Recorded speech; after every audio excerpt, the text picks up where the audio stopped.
Ahí estamos en directo. Muy bien. Bueno, hoy nos toca hablar de los hijos únicos. Vamos a hablar de varios temas.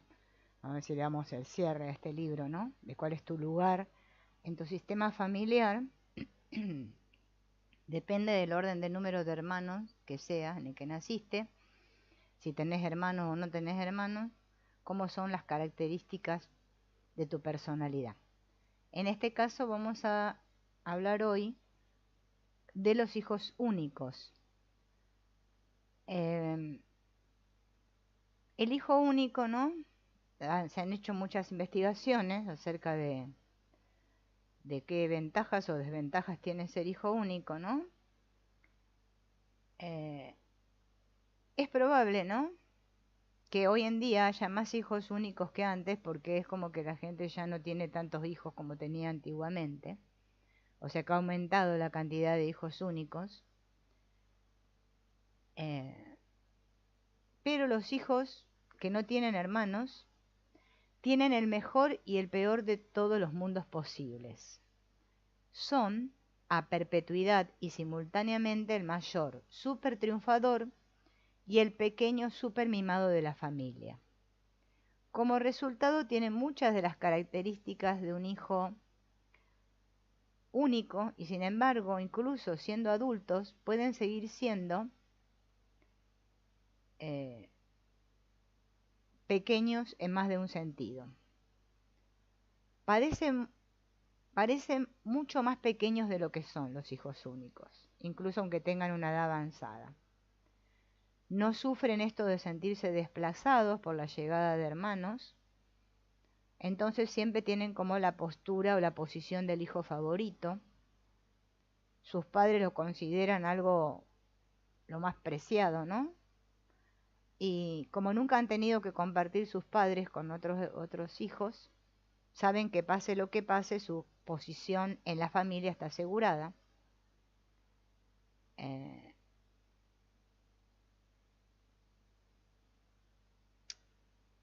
No tienen que competir, ¿no?, con otros. Tienden a sentirse más cómodos consigo mismos.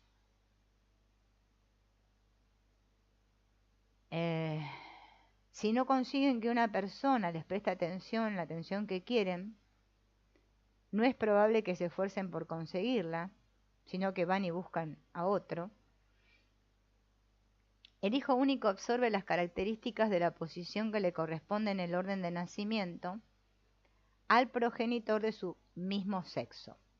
Miren, las características de la posición que le corresponde en el orden del nacimiento al progenitor de su mismo sexo. O sea, si es mujer, a la madre; si es hombre, al padre.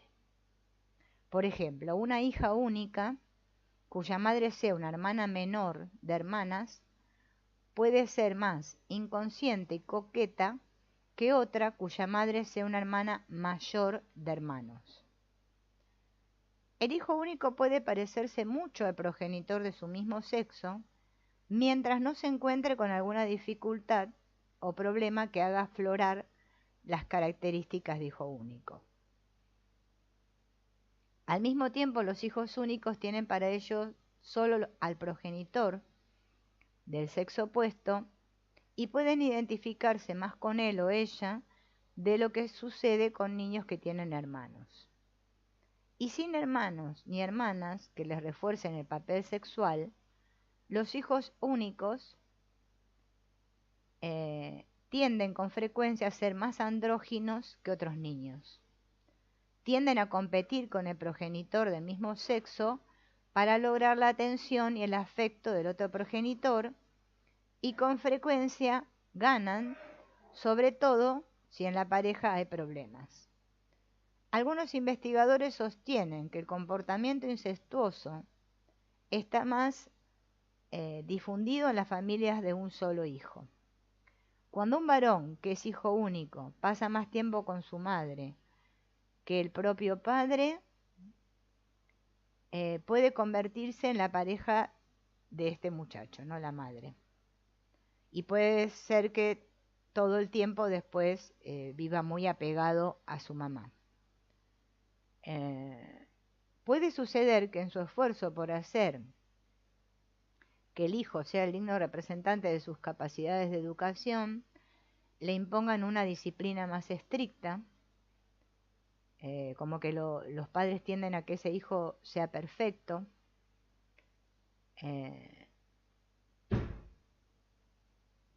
Tanto se puede hablar así, ¿no? Que es como que pueden llegar a excederse en sus esfuerzos los hijos únicos y ver la perfección como algo inalcanzable. Al no haber otros hijos de quienes preocuparse, los padres ponen más atención en ese hijo único y recibe dosis concentradas, ¿no?, de amor, de críticas, también de enfado, de alegría.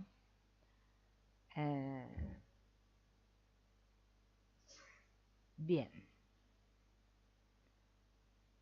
Si los padres se llevan mal, ¿no?, el hijo va a resultar con problemas emocionales, porque no tiene hermanos en los que apoyarse. Pero si los padres tienen una estabilidad emocional, el hijo único se va a sentir más seguro y satisfecho, ¿no?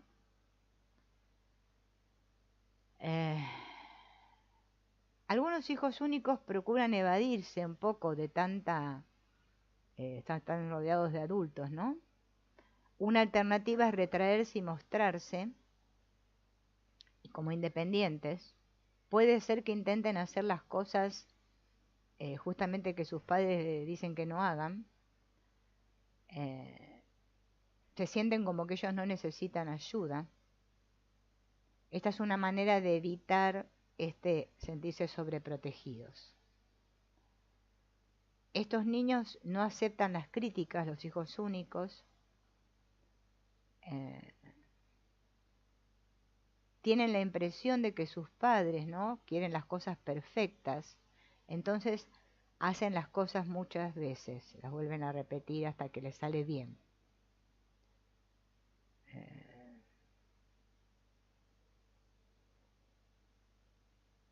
Tienden a vivir en su mundo propio, con su propia manera, ¿no?, de calificar lo que es importante para ellos.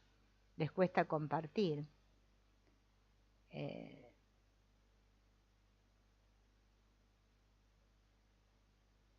Bien. Esperan mucho de la vida los hijos únicos, tanto psicológica como materialmente.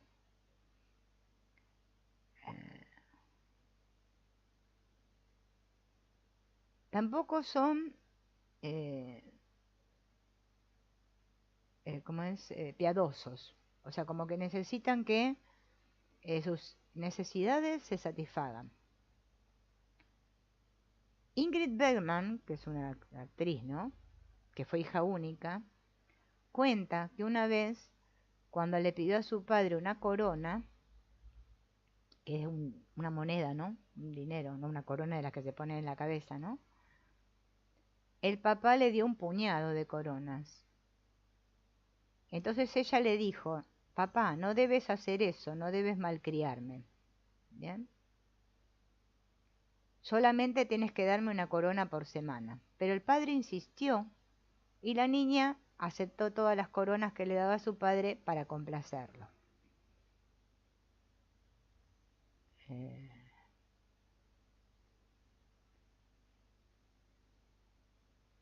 Los hijos únicos varones tienden a alcanzar grandes logros. Es el caso de Franklin Roosevelt, Walter Cronkite, Ansel Adams. Se sienten mal si no triunfan en todo lo que emprenden. En general son personas de éxito. Bueno, o sea, ha habido una serie de estudios que se han hecho, ¿no? Pero por mucho éxito que obtengan los hijos únicos, le tienen mucho miedo al fracaso porque tienen mucho miedo a defraudar a sus padres.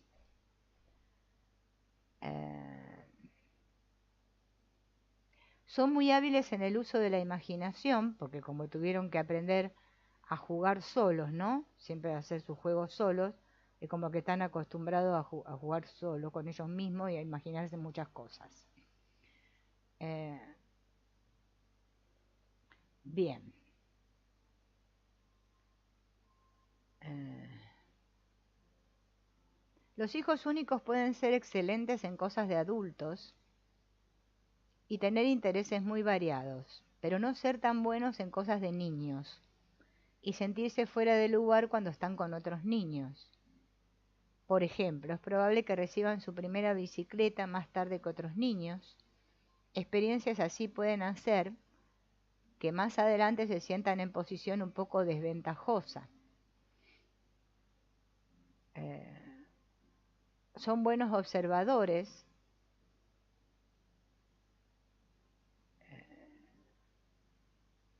Bien.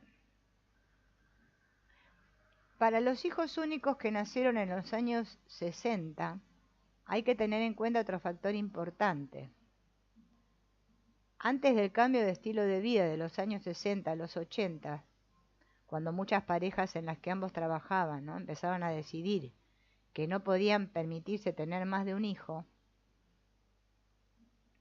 con frecuencia el hijo único es como la señal de que los padres tuvieron problemas financieros, emocionales, que les impidió tener más hijos.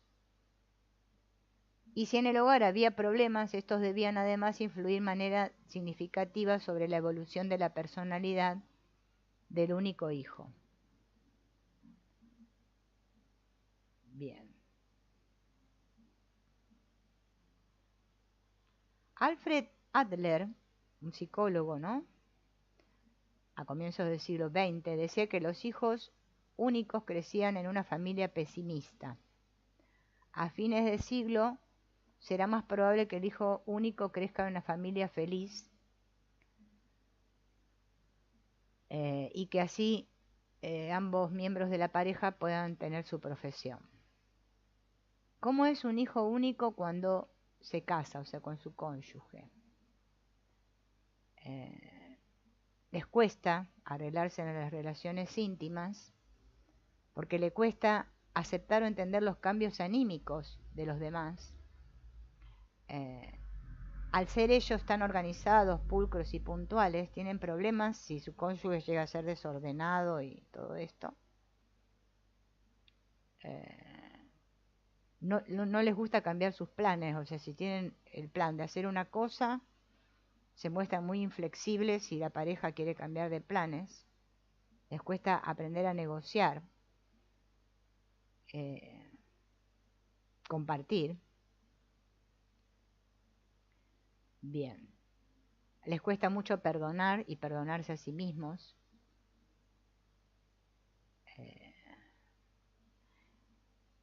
Son muy susceptibles, o sea, ante la menor observación se sienten heridos.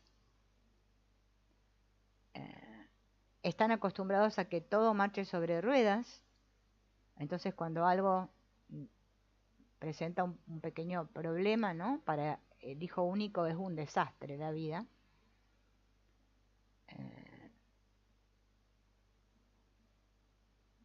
Están mejor si viven solos, o sea, para llegar al matrimonio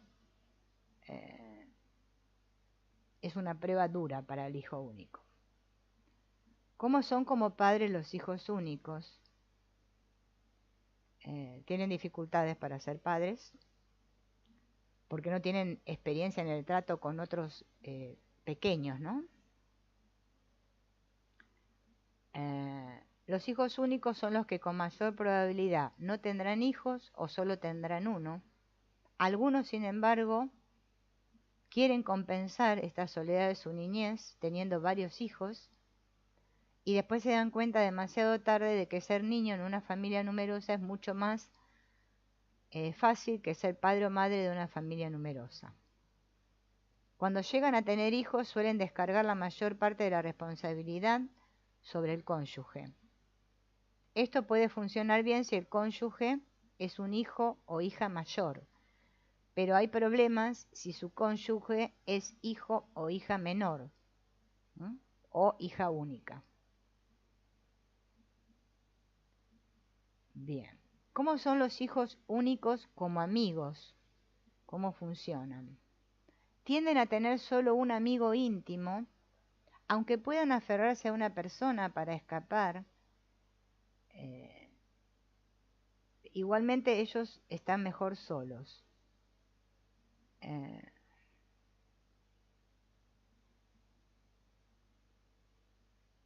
Bien. Esto no quiere decir que no les guste la gente, ni que no deseen formar parte de un grupo, sino que les resulta complejo, ¿no? Bien.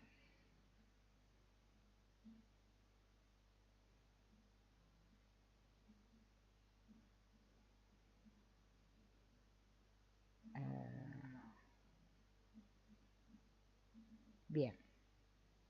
Entonces, el hijo único es el favorito de dos adultos y en la mayoría de las familias está acostumbrado a contar con la continua aprobación y simpatía de todos. Cree que el resto del mundo debe prodigarle los mismos aplausos y cuando los obtiene suele considerarlos como algo lógico y natural. Para el hijo único varón, la muerte de su madre es la mayor de las pérdidas. Su madre es la única que cree que él es capaz de hacer algo, pero para hacerlo es probable que necesite durante toda la vida el apoyo de la madre o de una figura materna. Un hijo único corre el riesgo de convertirse en un niño de mamá, a menos que la madre tenga otros intereses bastante poderosos. Esto es más especialmente válido cuando al estar separados los padres y vivir él con su madre, ésta espera que él sea el hombre de la casa.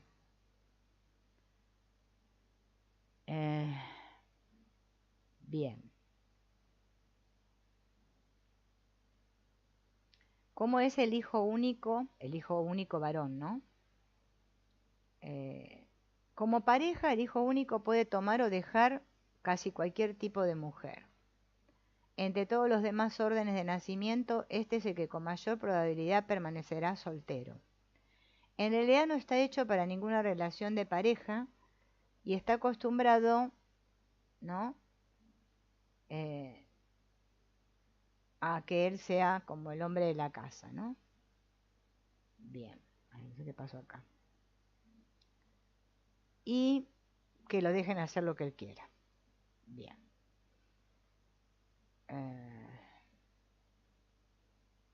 Es difícil que comparta sus sentimientos. La pareja más difícil para un hijo único suele ser una hija única. O sea que hijo único con hija única es una pareja complicada. Bien.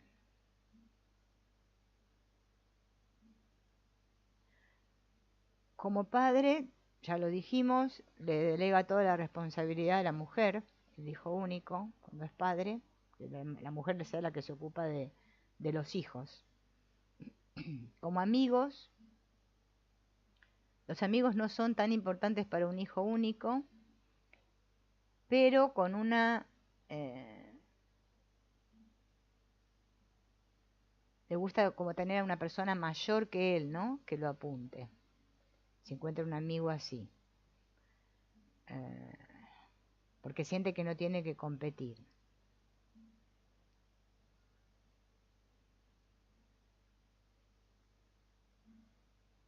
Bien. La hija única lleva una vida menos beatífica, ¿no? Que el hijo único, pero aún así tiene el sentimiento subyacente de que ella es una persona especial, Su Alteza, y se siente herida si los demás no la tratan como corresponde a su rango. Está ávida de aprobación, cuando no de adoración de todos, y especialmente de los hombres que haya en su vida. La famosa reina Victoria de Inglaterra, hija única, adoraba a su marido Alberto y era emocionalmente pendiente de él. Quedó destrozada cuando él murió joven y durante 40 años siguió llorando su pérdida. Si la hija única nace después de la muerte de un hermano varón, quizás cargue con el peso de tratar de llenar ese pozo de dolor en la vida de sus padres y sin llegar jamás a conseguirlo del todo. Al mismo tiempo que es madura para sus años, también es infantil. En un minuto puede pasar de estar manteniendo una conversación inteligente y compleja sobre temas filosóficos o políticos a enfurruñarse o tener una pataleta, ¿no? Para salirse con la suya por cualquier tontería. Bien.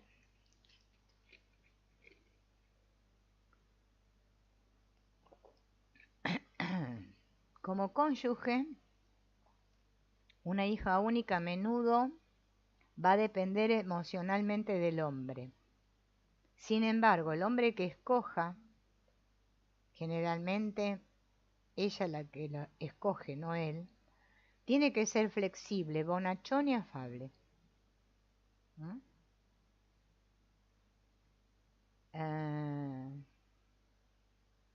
Por ejemplo, Wallis Simpson, hija única, fue ella la que escogió cuando fue en pos de Eduardo III, quien renunció a su otra esposa para casarse con ella. Por lo general eligen hombres mucho mayores que ellas para que le puedan dar los caprichos. Bien.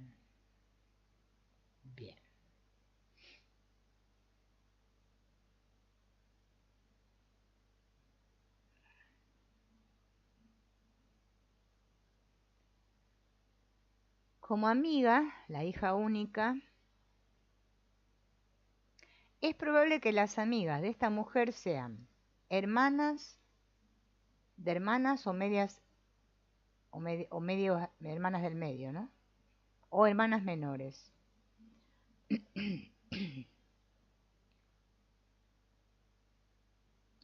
Bien.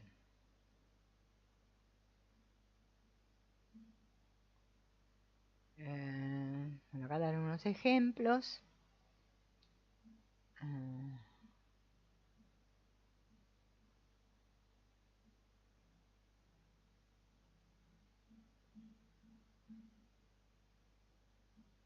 Y ahora vamos a ver el tema de los gemelos. ¿Mm? El caso de que, bueno, supongo que gemelo y mellizo más o menos debe ser lo mismo, ¿no? Porque que nacieron juntos, ¿no? Bueno, gemelos porque encima son parecidos físicamente, ¿no?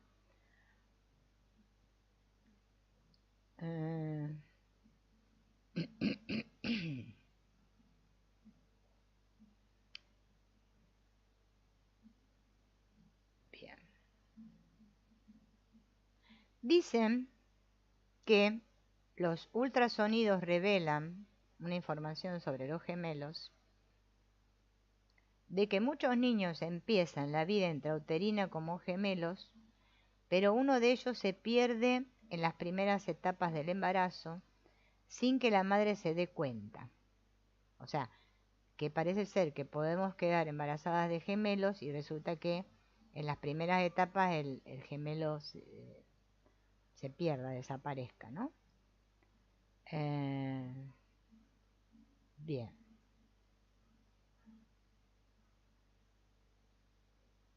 Hay pruebas de que el número de gemelos que llegan a nacer es la mitad de los que fueron concebidos. El hecho de que sean gemelos fraternos o idénticos tiene una enorme influencia sobre la forma en que estos niños evolucionan como seres humanos. Gemelos fraternos son los que resultan de la liberación de dos óvulos del mismo mes, el mismo mes, fertilizados cada uno por un espermatozoide diferente. Los huevos se implantan en la pared del útero a mayor o menor distancia uno del otro. Si cada uno tiene el saco amniótico y la placenta totalmente y la placenta, dice acá, bueno. Si están muy próximos, puede suceder que las placentas se unan. En el otro caso las placentas están separadas, pero si están muy próximos, puede suceder que las placentas se unan. Pero los fetos siguen siendo completamente distintos desde el punto de vista genético. Bien. Pueden ser 2 niños, 2 niñas, o un niño y una niña. Los gemelos fraternos nunca tienen exactamente las mismas características que un niño y una niña, no son jamás gemelos idénticos. O sea, para ser idénticos tienen que ser del mismo sexo, parece ser por lo que dice acá, ¿no? Los gemelos idénticos son el resultado de que el huevo fertilizado por un espermatozoide se divide de tal manera, ¿no?, que da lugar a ambos fetos. Entonces ambos fetos tienen los mismos genes. La posibilidad que hay entre ambos en el útero depende de la etapa, ¿no?, en la que se produce la división del huevo. Si se divide precozmente, el feto tendrá su saco amniótico y su placenta, y si se divide tardíamente, los dos van a compartir el mismo saco. Bien.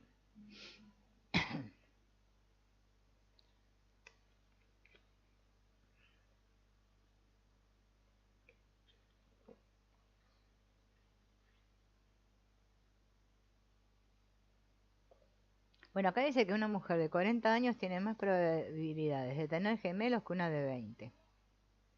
Bien, es un dato, ¿no?, que les tiro. Bien. Generalmente el vínculo afectivo de los padres con los gemelos no es tan estrecho como el existente con los otros hijos. La falta de contacto íntimo después del nacimiento puede afectar el comienzo del proceso de establecimiento de vínculos y sumarse al sentimiento de distancia entre los padres y los gemelos.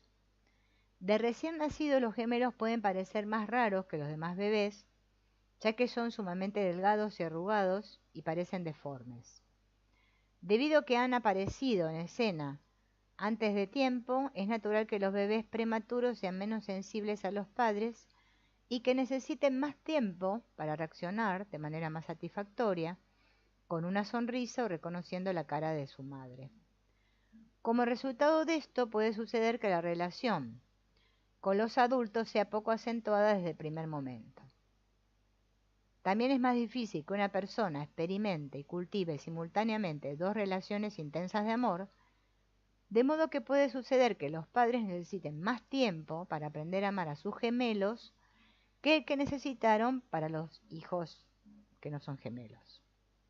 En el caso de los gemelos idénticos, el problema se complica por la dificultad de saber quién es quién. Bueno, y así los padres no saben a quién dirigen su amor en un momento dado.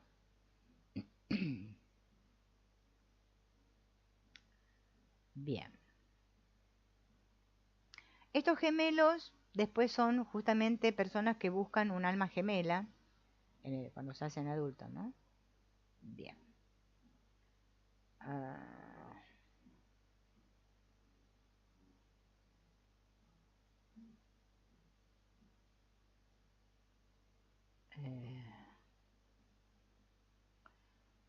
Dice que hay casos, ¿no?, en que se produce esto, ¿no?, que se destaca mucho cuál fue el gemelo que nació primero, y entonces como que ese gemelo que nació primero pasa a ser como el hijo mayor. Hay otras familias en que no se destaca eso. O sea, se sabe, pero no se les da tanta importancia, ¿no? Bien.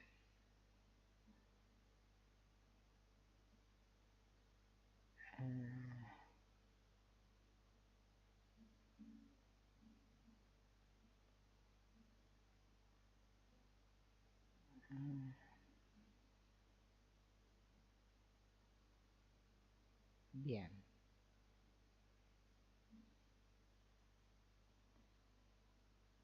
Les resulta difícil casarse a los gemelos. La intimidad del matrimonio es una pálida imitación de la que se da en la relación entre gemelos, entonces no encuentran nunca ese alma gemela.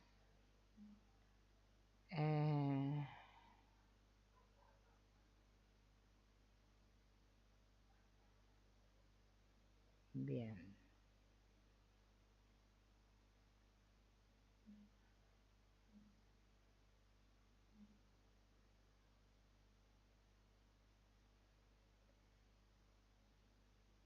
Vamos a ver factores que alteran los rasgos habituales propios del desorden de nacimiento y del sexo. Dice un proverbio: un hombre entre niños seguirá siendo niño. Un niño entre hombres no tardará en ser hombre. A veces en una familia hay factores o acontecimientos que perturban las pautas de desarrollo normales de los hijos.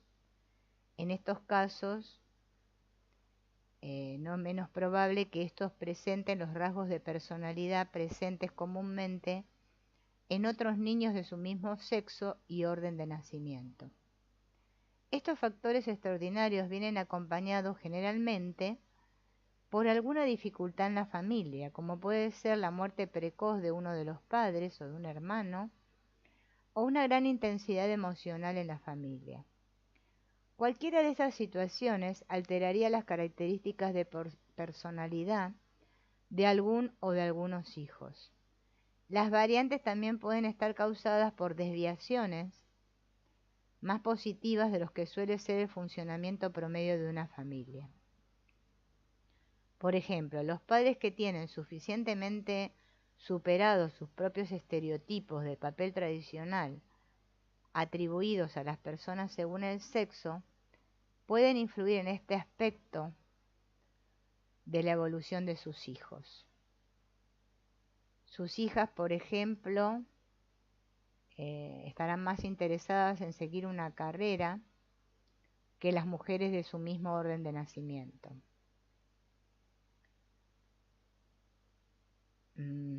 Una fuerte identificación con el progenitor del mismo sexo también influye sobre el desarrollo de las características.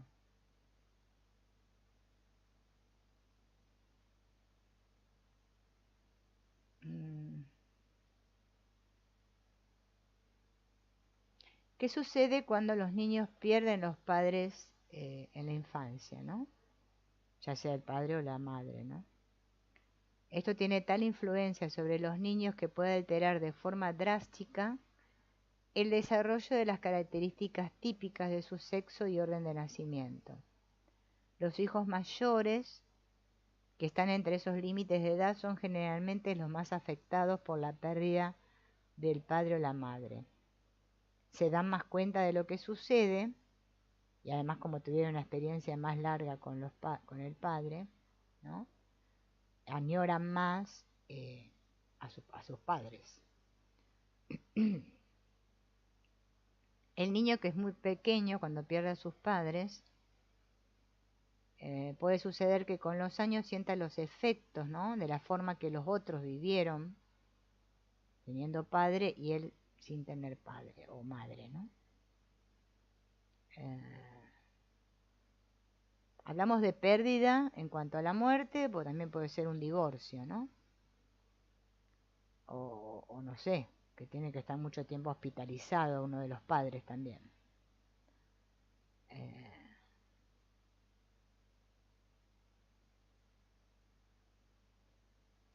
En el caso de la muerte, y a veces de un divorcio, el padre o madre superviviente pueden estar en un proceso de duelo tan intenso que no sean capaces de ofrecer el alivio y la seguridad que el niño necesita durante su propio duelo, de modo que el pequeño tiene que tragarse sus sentimientos y a veces durante mucho tiempo. El efecto de la pérdida sobre todos los aspectos de la vida ulterior de una persona puede ser, aún cuando no se la admita o no se la reconozca, de muy largo alcance. Bien, bueno, ladró mi perro. Esta pérdida temprana puede crear una inseguridad y un miedo al futuro que no tienen proporción alguna con los acontecimientos reales del resto de la vida del hijo. Este miedo altera las características habituales del orden de nacimiento y por lo tanto la forma en que esa persona se relaciona con los demás. Por ejemplo, las hermanas menores de hermanos suelen relacionarse bien con los hombres y saben elegir los hombres que pueden ser una pareja adecuada para ellas. Pero, si han perdido precozmente a uno de los padres, es más probable que luego sean más imprudentes en su elección de la pareja. Hay una compulsión oculta a repetir la pérdida que, al haber sido percibida como un castigo, ¿no? Porque esa es la explicación que han tenido, se han dado a sí mismas de sus seres queridos, ¿no? Entonces, ¿qué hacen? Tienden a elegir hombres que probablemente las abandonarán o que las harán sufrir. Bien. Con frecuencia la gente que ha sufrido precozmente una pérdida termina casándose con alguien que está en el mismo caso, porque es como que buscan al ser querido que perdieron.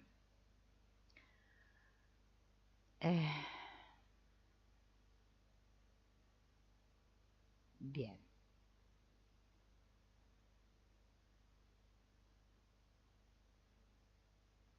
Una característica universal de los niños pequeños es que creen que el mundo comenzó cuando ellos nacieron y además que el mundo gira alrededor de ellos.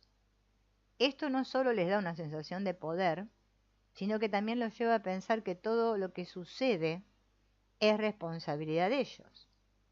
Entonces son incapaces de concebir que sus padres y las demás personas tengan una existencia aparte sobre la cual influyen cosas de las que el niño no tiene ni la más remota idea. Dada esta visión egocéntrica del mundo, los niños pequeños suelen suponer que la muerte de uno de sus padres es un castigo, por muy inmerecido que pueda ser. Este sentimiento puede colaborar a que se establezca una pauta subyacente de depresión que puede eclipsar la importancia habitual de los rasgos relacionados con el orden que tengan de nacimiento. Los niños también pueden sentirse culpables de haber causado la muerte del padre o la madre. Como de pequeños creen con frecuencia que son omnipotentes, los niños pueden temer que la cólera ocasional que los ha llevado a desear muy normalmente que el padre no esté, que es el significado que tiene para ellos la muerte, haya sido la causa de que él muriera o se fuese. Entre estas cosas, este sentimiento contribuye a generar en estos niños sentimientos de indignidad y de amargura que normalmente no estarían presentes en niños de el orden de nacimiento que tienen, ¿no? También es probable que su forma mágica de pensar, los niños crean que el padre o madre los abandonó o se murió porque ellos se portaron mal.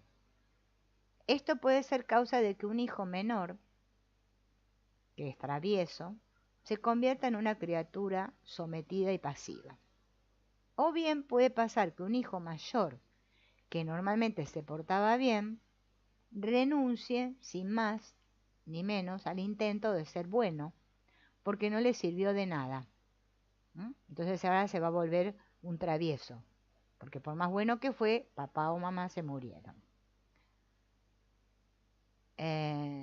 A veces cuando los padres mueren, esto logra que los hermanos entre sí se acerquen más, pero a veces no.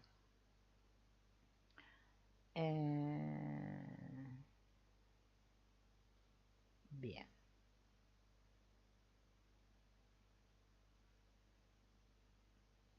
¿No? A veces puede provocar un distanciamiento, ¿no?, entre los hermanos. ¿Cómo experimentan los hijos del divorcio de los padres, ¿no? Aunque a veces puede ser la mejor solución para los padres. Los hijos lo experimentan como una pérdida del progenitor, que es el que no tiene la custodia, o sea.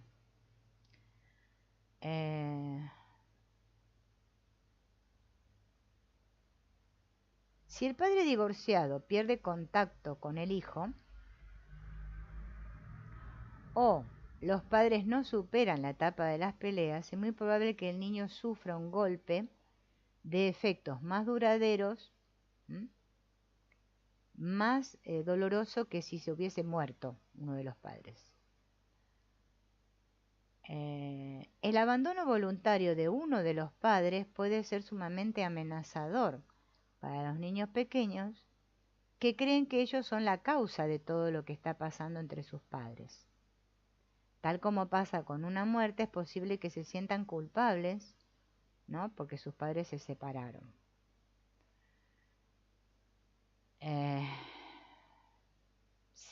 Cuando un hijo varón siente en secreto que sería más feliz si no tuviera que compartir a la madre con su padre, y este padre los abandona, ese niño puede sentirse responsable y empezar a portarse mal por puro sentimiento de culpabilidad. También puede sentirse desilusionado y colérico cuando su fantasía de lo bueno que sería no tener que compartir a su mamá se desploma, aplastada por la realidad de ver que su madre, aturdida y alterada por el divorcio, y con menos tiempo que nunca para estar a solas con él, porque claro, la mamá tiene que hacer de papá también, ¿no? La inseguridad generada por el divorcio, especialmente si éste ha sido precedido por años de violentas discusiones y si le siguen años de amargura, puede exacerbar las rivalidades normales entre hermanos. Los hijos pueden reaccionar con un aumento de los celos recíprocos mientras luchan más o menos ferozmente por mejorar su posición con el progenitor que sigue conviviendo con ellos o con el progenitor ausente.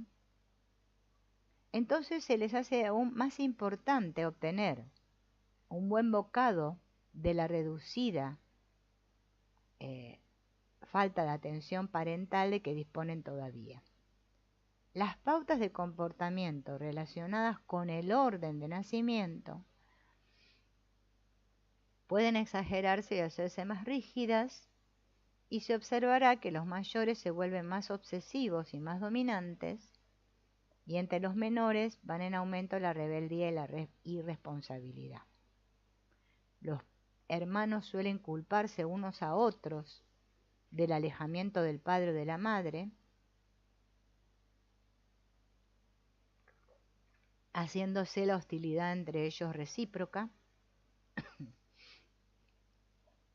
Y si los padres siguen peleándose después del divorcio y usan como armas a los hijos, estos pueden verse forzados a tomar partido y a terminar librando entre ellos las batallas de sus padres. En algunos casos, un divorcio es causa de separación entre los hermanos, cuando unos se van a vivir con el padre y otros se quedan con la madre. Lo más frecuente es que un varón mayor se vaya con el padre y los hermanos menores se queden con la madre. Esto, que cambia la posición de los hermanos en la familia, tiene un efecto tanto mayor cuanto más tempranamente se produce. Por ejemplo, si un hijo mediano de 10 años se convierte súbitamente en el mayor, porque su hermano de 13 se va a vivir con el padre, sus características ya están lo bastante asentadas y es menos probable que a esa altura asuma los rasgos de un hermano mayor. Pero si la separación ocurre cuando ese niño tiene 4 años, es probable que a partir de entonces cultive más bien los rasgos del mayor. Bien.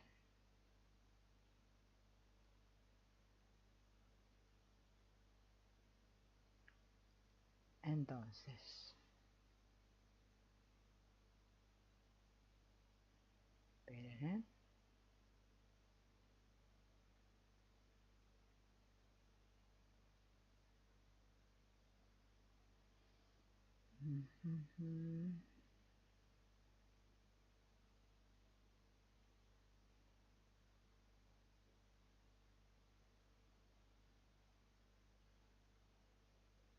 Esperen que estoy buscando acá, ¿eh? Estos son ejemplos. A ver.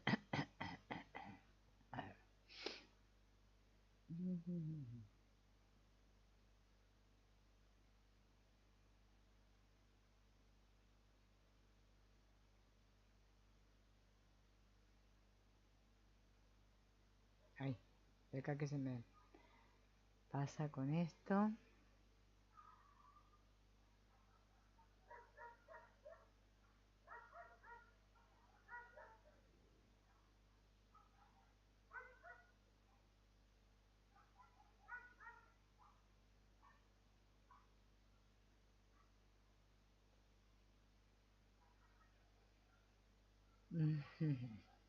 Bueno,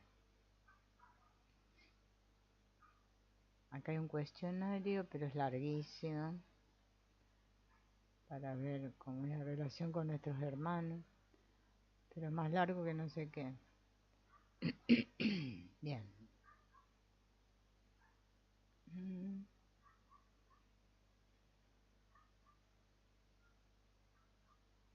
Estoy viendo a ver si hay algo como para decirles para cerrar que sea importante, ¿no? Bueno, no, nada más. Son todos ejemplos. Bueno, este libro, como les vuelvo a- para cerrar, ¿no? Por si a alguno le interesa, porque el libro, les digo, está en PDF, lo consiguen, pero es así sacado fotos, no en PDF, que está bien claro, o sea, leer esto me ha costado un montón porque está todo borroneado. Encima que yo uso lentes, imagínense. El libro se llama, lo pueden comprar, ¿no? En papel, porque no está en PDF, ni en ebook tampoco. Se llama Tu carácter según el orden de nacimiento. ¿De qué manera el sexo y la posición en la familia afectan a tu personalidad y tus relaciones? Y los autores son Ronald y Lois, o Liz, no sé cómo se pronuncia, no sé, son un matrimonio, creo yo, Richardson. ¿Sí? Este es de la editorial Urano y en la tapa dice, ¿eres el mayor de los hermanos de tu familia? ¿O la hermana más pequeña? ¿O quizás el del medio? ¿O el hijo único? ¿Cómo te afecta el hecho de pertenecer a alguna de estas categorías? ¿Cómo influye en tu relación de pareja? Descubre las claves del orden de nacimiento y aprende a utilizarlas para conocerte mejor a ti mismo y a los demás. Bueno, así que con esto hemos dado por terminado estos encuentros de este libro. Después, bueno, yo voy a recortarlo todo y hacer un video más sucinto, como hago siempre, para los que no les gusta mirar los directos, y los subo al canal. Pero bueno, es interesante. Siempre hay algo bueno por aprender aquí. Así que bueno, en los próximos encuentros ya este no va a estar porque ya lo